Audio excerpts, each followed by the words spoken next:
Is AI a real threat to the skilled trades?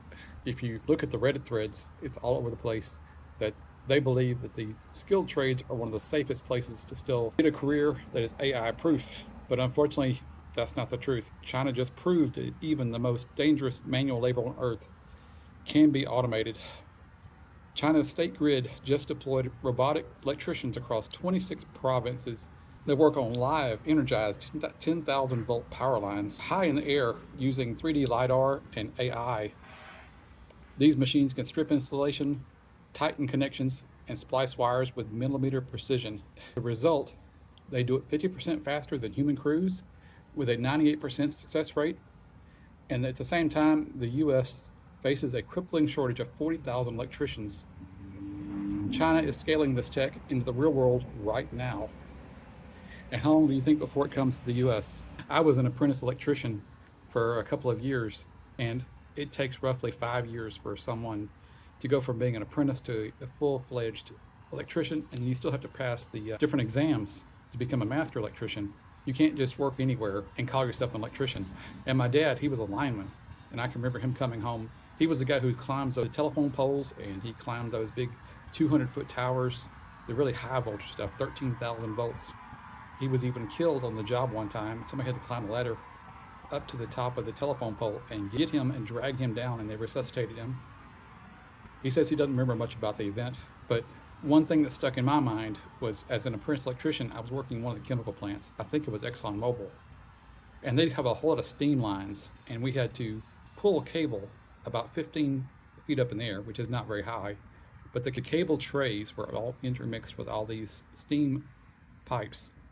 It was already summertime, August or September. Oh, it was so hot. I mean, you had to wear gloves just to climb the metal rungs on the ladders to get to the trays, and then you had to thread your way through all these 100+ degree steam pipes. They had to be at least pumping steam that was 212 degrees, even though they had insulation around them. There was still heat coming off these things. And so it was one of the most dangerous things I ever did, not only just because of the steam and the pipes and the heights, but the fact that it was over 95 degrees, probably heat index of over 100, no water, and I had to climb down this tray roughly 400 feet from end to end, dragging this rope behind me so they could tie it off to the cables and then use a winch to pull the cable back the other direction. So that's where a robot would come in pretty handy, being able to navigate this tray and pull the rope down to the other end. They secure the cable to it, pull it back to the other direction, and this thing could go back and forth.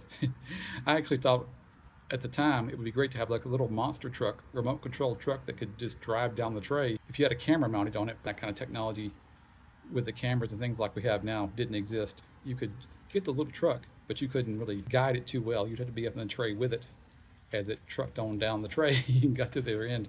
Anyway, back to the story. These Chinese robots that can work on these energized power lines, they don't take breaks, they don't have hazard pay, there is no electrocution risk. So the future of manual labor is being deployed in real time. So how do you actually AI proof your career, even when blue collar trades are being automated? You focus on the three things that machines absolutely hate. And this sounds much like Sheldon Cooper's personality. Number one, they hate chaos. Number two, just like Sheldon Cooper, they hate human emotion and they hate cross-disciplinary skills. Does that remind you of Sheldon Cooper and his dislike for geology? So your first task is to master the last mile of physical chaos. While AI and robots thrive on standardized infrastructure like a uniform power line that goes in a straight line or has gentle curves, they completely fail when it comes to unpredictable environments. Fixing a 100-year-old house with a warped frame, custom plumbing, and a mystery wiring setup requires spontaneous intuition that a robot cannot replicate. Second, stop being the tool and start being the operator. If your job is just turning a wrench or typing basic code or running reports, you're vulnerable. Move into strategy and integration. Someone still has to transport, calibrate, and oversee these robots. Position yourself as the person who manages the technology rather than the person competing against it. And third, double down on high-stakes human interactions. Machines can share data, but they cannot build trust. navigate complex human negotiations, or manage human conflict. True leadership, empathy, and client relationships remain strictly human domains. And finally, you need to develop a hybrid skill set. AI can easily replace a narrow specialist. For example, an electrician who understands cybersecurity for smart grids is irreplaceable. So don't just do the work, design the system. And if you'd like to become indispensable at work, the first step you can take is to grab my free prompt kit. It will interview you and help you uncover the skills that AI can't replace. The link will be in the description or it'll be in the comments. If you would like to become indispensable at work, be sure to